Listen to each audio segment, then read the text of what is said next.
नमस्कार, तपाईलाई एकपटक पुनः स्वागत छ यस च्यानलमा। म हुँ देव गुरागाई। विश्व महामारी रूपमा फैलेको कोभिड-19 को संक्रमण र यसको त्रासले नेपाली अर्थतन्त्रमा नकारात्मक असर परिरहेको छ। वास्तवमा यो अर्थतन्त्र भनेको के हो र यसभित्र के हुन्छन्? जीडीपी, आर्थिक वृद्धि दर लगायतका सूचकहरू कसरी निकालिन्छन्? यसबारे तपाईलाई आज यस भिडियोमा विस्तृत जानकारी दिने प्रयास गरेको छु। कृपया भिडियो ध्यान दिएर अन्त्यसम्म हेर्नुहोला। तपाई पहिलो पटक यो भिडियो हेर्दै हुनुहुन्छ भने यस भिडियोको मुनिपट्टि रहेको सब्स्क्राइब लेखेको रातो बटनमा क्लिक गर्न चाहिँ नबिर्सिनु होला। यस्तै महत्त्वपूर्ण भिडियो तपाईलाई नोटिफिकेसनको रूपमा सबैभन्दा पहिला प्राप्त हुनेछ। आउनुहोस् सुरु गरौँ आजको नयाँ एपिसोड।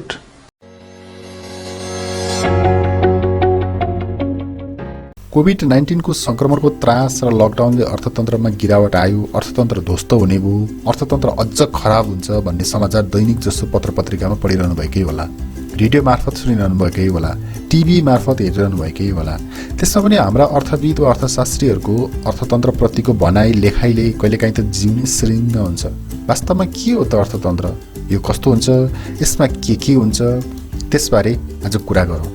कतिपयलाई लाग्दो हो कि यो अर्थतन्त्र बुझ्न त सकिँदैन, यो बुझ्न त अर्थशास्त्री वा अर्थविद नै हुनुपर्दछ। कतिपयलाई त रेडियो टिभीमा समाचारको अन्त्य खेलकुद समाचारभन्दा अघि आर्थिक समाचार आउँदा नबुझेर च्यानलै चेन्ज गर्न मन लाग्ने पनि होला। तपाईँहरूमध्ये कतिपयलाई पक्कै यस्तै हुन्छ होला, होइन त? मलाई पनि पहिले यस्तै हुन्थ्यो। यो बुझ्न त अर्थशास्त्रमा पिएचडी नै गर्नुपर्ने हो कि क्या हो जस्तो।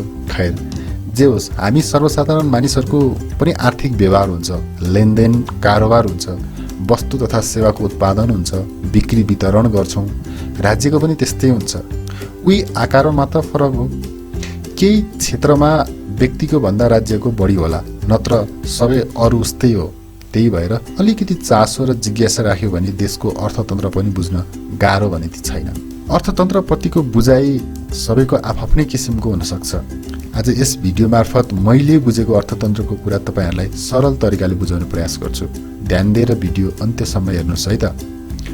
विभिन्न पत्रपत्रिका मिडियामा दैनिक जसो आइरहने कुरा, लकडाउनले अर्थतन्त्र धराशायी भयो, ठप्प भयो, आर्थिक सङ्कट आयो, विश्व ब्याङ्कले यस्तो भन्यो, आइएमएफले यस्तो भन्यो, इडिबीले यस्तो भन्यो, फल्लो अर्थविदले यस्तो भन्यो, अर्थमन्त्रीले यस्तो भने, राष्ट्र ब्याङ्कले यस्तो भन्यो, सरकारले यस्तो भन्यो जस्ता अर्थतन्त्रप्रति नकारात्मक कुराहरू मात्रै आइरहेको बेला कसैले पनि भनेनन् कि यो समयसम्म अर्थतन्त्र यो अवस्थामा रहन्छ, त्यसपछि यस्तो हुन्छ भनेर।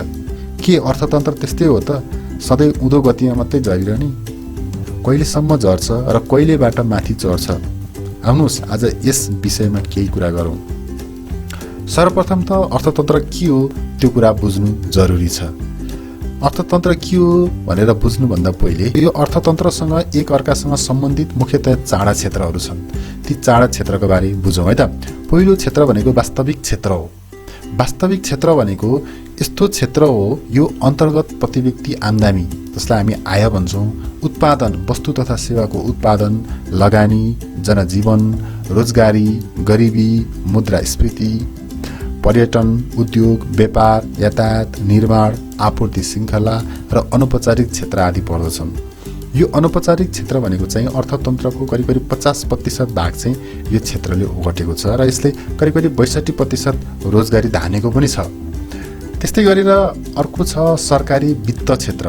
यो सरकारी वित्त क्षेत्र भनेको चाहिँ सरकारले हरेक आर्थिक वर्षमा बजेट ल्याउँछ र त्यो बजेटमा साधारण र पुँजीगत खर्चको व्यवस्था गरिएको हुन्छ र ती साधारण र पुँजीगत खर्चको स्रोत पनि बजेट मार्फत घोषणा गरिएको हुन्छ र यसलाई नै हामी सरकारी वित्त क्षेत्र भन्दछौँ है त। यो पुँजीगत खर्चको स्थिति अहिले हेर्ने भने करिब 20% को हाराहारीमा छ। हाम्रो आयातमुखी राजस्व यो 9 महिनामा करिब घोषित बजेटको 50% मात्र उठेको छ है। लकडाउनले अरू थप उठ्ने अवस्था चाहिँ निराशाजनक हुँदै गएको देखिन्छ, जसले गर्दाखेरि बजेट घाटा हुने अवस्था छ।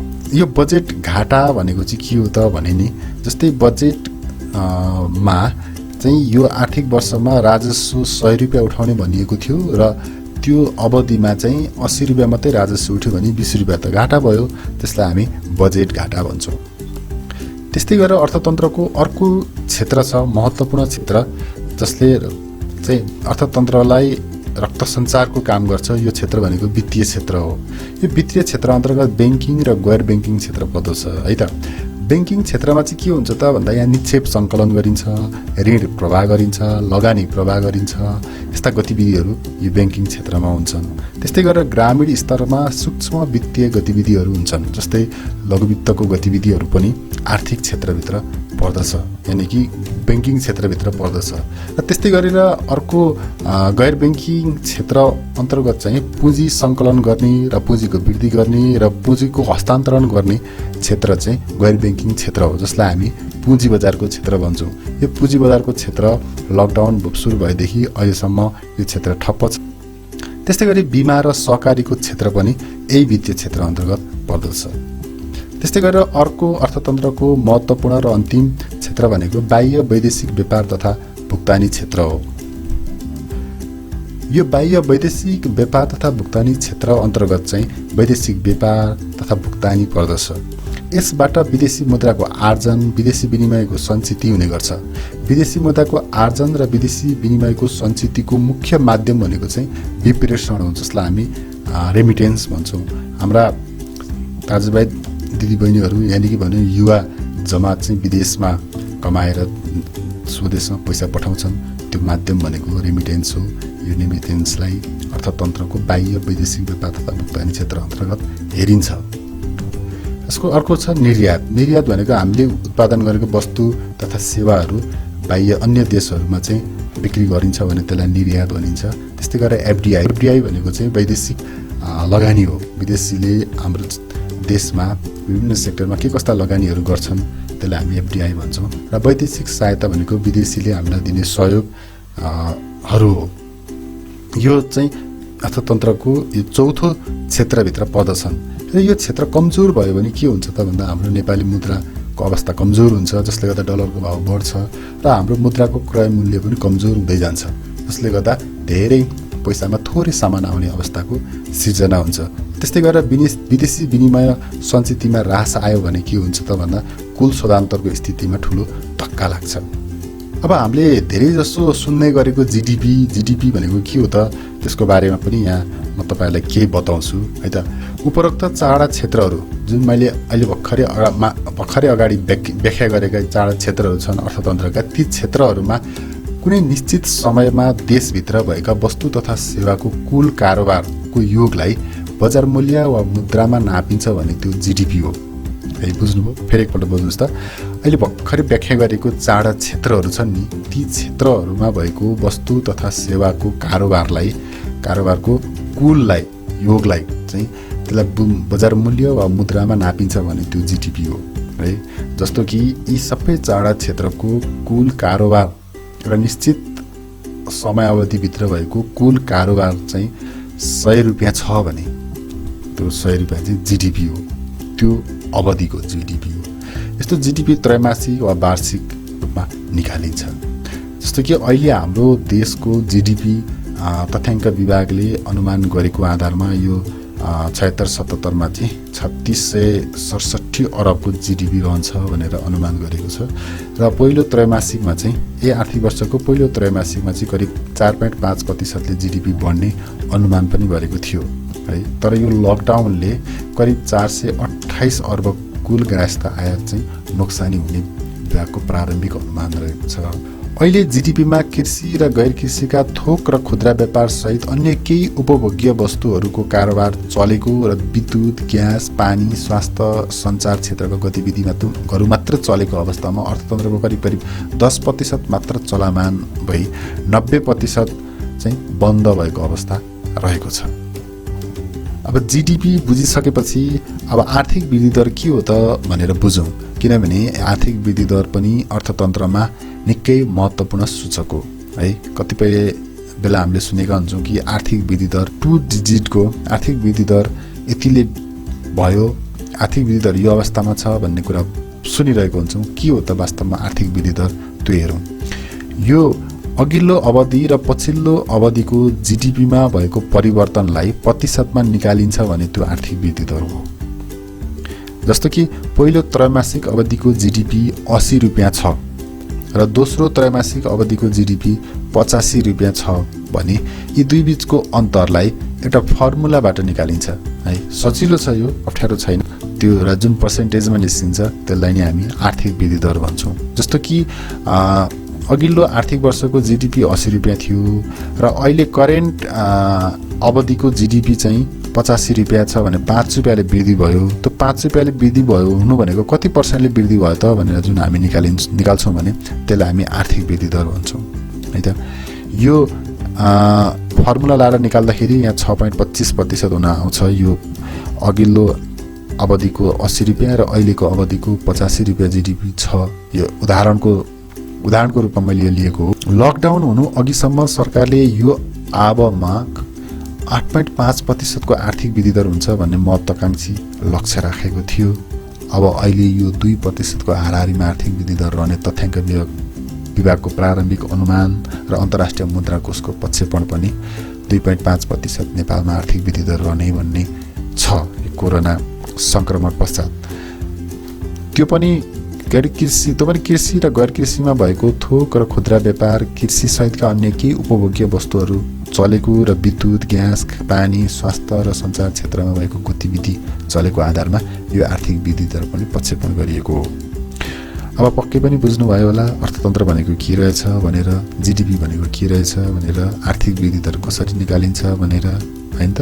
यति बुझ्नलाई त अर्थशास्त्रमा पीएचडी गर्नु नै पर्ने रहेनछ त।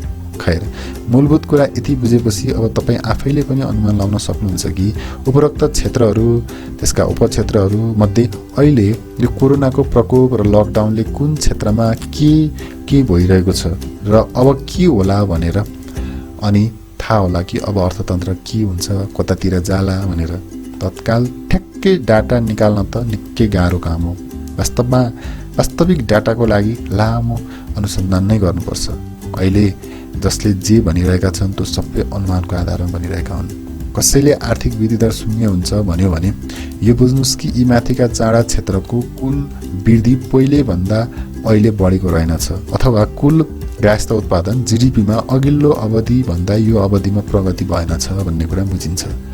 जस्तो कि अघिल्लो आर्थिक वर्ष वा अघिल्लो त्रैमासिक अवधिको जीडीपी 80 थियो र यो अब त्रैमासिकमा पनि 80 नै रह्यो भने त्यहाँ आर्थिक वृद्धि दर शून्य आउँछ। अहिले कतिपय अर्थविदहरूले भन्छन् कि आर्थिक वृद्धि दर शून्य हुँदा विदेशी सामु हाम्रो छवि धमिलिन्छ। अहिले कुन विदेशीको छवि चाहिँ समिलेको छ र? यो कोभिड-19 को कारणले गर्दाखेरि संसार त बन्दैछ, हामीले मात्र रोएर आर्थिक वृद्धि दर बढ्ने हो र? होइन नि। अर्थविद र अर्थशास्त्रीले पनि जनतालाई बुझाएर अर्थतन्त्रबारे अलि सकारात्मक चित्रण गरिदिनु पर्दछ, ताकि मान्छे रोगले भन्दा पनि शोक र त्रासले मर्ने स्थिति चाहिँ नहोस्। अब अर्थतन्त्र यति बुझिसकेपछि अहिलेको अवस्थामा अर्थतन्त्रलाई जोगाउन के कस्तो उपायहरू अवलम्बन गर्न सकिन्छ त भन्ने बारे सानो समीक्षा गरौँ जाँदै अन्त्यमा। यस्तो बेला खस्किएको अर्थतन्त्र मूलतः 3 तरिकाले रिकभर हुन्छ। पहिलो हो अङ्ग्रेजी लेटरको भी सेप, जहाँ अर्थतन्त्र झट्टै झर्छ र झट्टै उक्सिन्छ पनि, र दोस्रो हो अङ्ग्रेजी लेटरको यू सेप, जहाँ अर्थतन्त्र झट्टै झर्छ र केही समयसम्म तलै रहिरहन्छ अनि झट्टै फेरि पहिलेकै ठाउँमा आउँछ, र तेस्रो हो अङ्ग्रेजी अक्षरको एल सेप, जहाँ अर्थतन्त्र झट्टै झर्छ र तलै रहिरहन्छ, माथि आउनै सक्दैन। नेपालको अर्थतन्त्र पनि अब यू सेपबाट रिकभर हुने जस्तो देखिन्छ। यो अर्थतन्त्रलाई जतिसक्दो चाँडो रिकभर हुन निम्न केही उपायहरू अवलम्बन भने गर्न सकिन्छ। वास्तविक क्षेत्र अन्तर्गत कृषि क्षेत्रलाई आधुनिकीकरण गरी कृषि उत्पादन बढाउन सकियो र कृषि उपजलाई निर्यात गर्न सक्ने हो भने जीडीपीमा वृद्धि हुन मद्दत गर्दछ। मल, बिउ, कृषि औजार र कृषि श्रमिकहरूको सर्वसुलभ उपलब्धतामा सरकारले बेलैमा ध्यान पुर्याउनु पर्दछ। त्यस्तै गरेर दोस्रो अर्थतन्त्रको क्षेत्रमा सरकारी वित्त क्षेत्र पर्दछ, जस अन्तर्गत अर्थतन्त्रको पदक नै हो यो क्षेत्र। त यो बेला यसको स्थिति निकै निराशाजनक रहने देखिन्छ। यो कोभिड-19 को कारणले गर्दा राहत दिनुपर्ने बेला भएकोले फजुल खर्च नघटाएसम्म साधारण खर्चमा तीव्र वृद्धि हुने र विकास खर्च हुनै नसक्ने अवस्थाले लगानीको मुख्य आधार पुँजीगत खर्चको स्थिति अरू निराशाजनक हुने हुँदा फजुल खर्च कटौती अहिलेबाट नगरी हुँदैन। कमसेकम फजुल खर्च कटौतीको रकमले राहत बाँड्न सकियो भने विकास बजेट नै काटेर राहत त बाँड्नु पर्दैन थियो हैन र। त्यस्तै गरेर अर्थतन्त्रको अर्को वित्तीय क्षेत्र अर्थतन्त्र चलायमान गर्ने र रक्त सञ्चारको रूपमा रहेको ब्याङ्किङ र वित्तीय क्षेत्रको हालत कमजोर रहने देखिन्छ यो अवधिमा।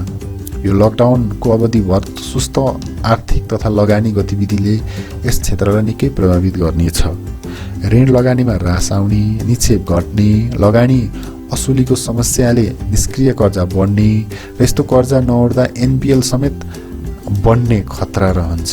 त्यसैले तरलता समस्या हुने हुँदा वित्तीय स्थायित्वको ठुलो चुनौती रहने देखिन्छ। ब्याङ्किङ क्षेत्र लघुवित्त धराशायी हुँदै गएको छ भने पुँजी बजार त ठप्पै छ। बिमा न्यून चलायमान छ।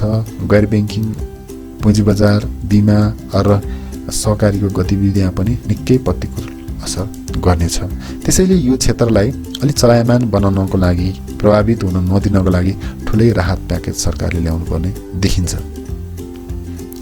अर्को छ बाह्य क्षेत्र, अर्थतन्त्रको चौथो बाह्य क्षेत्र। यो क्षेत्र पनि निकै चुनौतीपूर्ण रहेको देखिन्छ। राहत कार्यक्रमका रूपमा बहुपक्षीय सहायता आउने पनि छैन। आफै त महादेव, कोरोनाले उत्ताने पर कसैलाई देला बर भने जस्तै विश्वमै सबैको अवस्था उस्तै उस्तै भएपछि सहायता आउने पनि कम हुन्छ। आयात चाहिँ त्यति नघट्ने, निर्यात भने नहुने अवस्था हुँदा फिस्कल डेफिसिटको अवस्था हुन्छ। फिस्कल डेफिसिट भनेको व्यापार घाटा हुने सम्भावना रहन्छ। आयात चाहिँ भइरहने, खानु पर्यो, आयात त अहिले पनि आइरहेछ नि भन्साबाट हाम्रो कृषिजन्य उत्पादन बढाउन सकियो र निर्यात गरियो भने व्यापार घाटालाई कम गर्न सकिन्थ्यो। विद्युतीय सवारी साधन तथा यन्त्रको प्रयोग प्रचार बढाउन सकियो भने व्यापार घाटाको मुख्य वस्तु पेट्रोलियम पदार्थको आयात कम गर्न सकिन्थ्यो र व्यापार घाटा न्यून गर्न सकिन्छ। श्रम बजार डामाडोल हुँदा विप्रेसनमा भारी गिरावट आउँछ भने बेरोजगारी दर वृद्धि हुन्छ। त्यस्तो श्रम शक्तिलाई आधुनिक कृषि उद्योगमा लगाउनु पर्दछ, जसले गर्दा रोजगारी पनि सिर्जना गर्दछ। तपाईँलाई भिडियो कस्तो लाग्यो? मन परे लाइक गर्नुहोस्, मन नपरे डिसलाइक पनि गर्न सक्नुहुन्छ। र तपाईँलाई केही जिज्ञासा भएदेखि तल कमेन्टमा लेख्नु होला र भिडियो सेयर गरेर सम्पूर्ण साथीहरूमा पुर्याइदिनु होला। र यस्तै महत्त्वपूर्ण भिडियो, इन्फर्मेटिभ भिडियो फेरि लिएर आउनेछु। त्यतिन्जेल बिदा दिनुहोस्। हस्त।